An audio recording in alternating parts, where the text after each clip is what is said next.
आज चाहिँ हजुरहरुको लागि एउटा सरप्राइज छ जोशी अनफिल्टर्डबाट म सिक्रेट स्पिकर बोलिरहेको छु।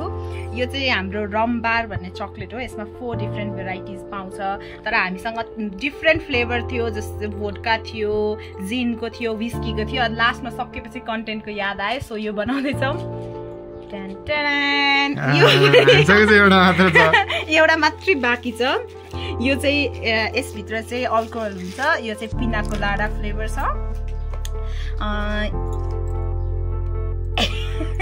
त्यही अब चाहिँ सुप्रिम जोशी अनफिल्टर्ड यो ट्राई गर्नुहोस्।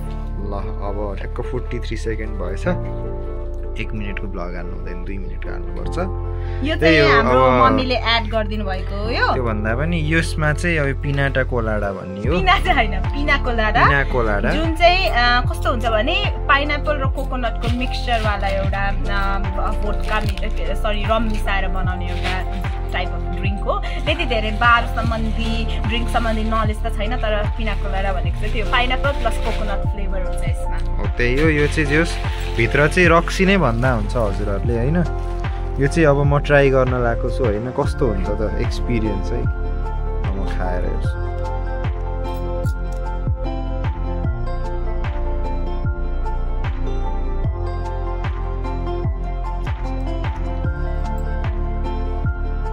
रम रम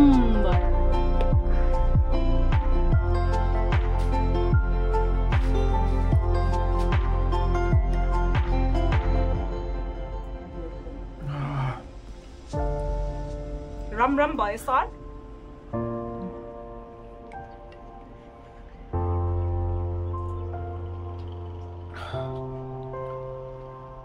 गाह्रो हो साथीहरु।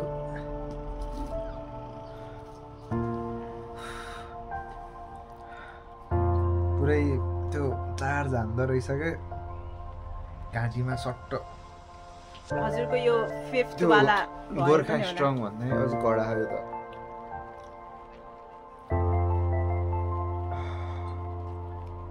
यो 5th चकलेट भएको भएर त्यस्तो भयो होला हजुरलाई। त्यो कडा रहेछ जोस। अलि धेरै नै कडा, पुरै घुमाएकै एकछिन त हैन। पुरै त्यो ठ्याक्क यस्तो थिच्दाखेरि पुरै त्यो लिक्विड हुन्छ नि भित्रबाट, पुरै लिक्विड आउँदो रहेछ क्या। अनि एकछिन त झुटुक्क कस्तो भयो। अब झ्यापमा धेरै ब्लग बनाउनु हुँदैन। सो क्लोज पुरै हल्लिरहेको। ल बाइ बाइ।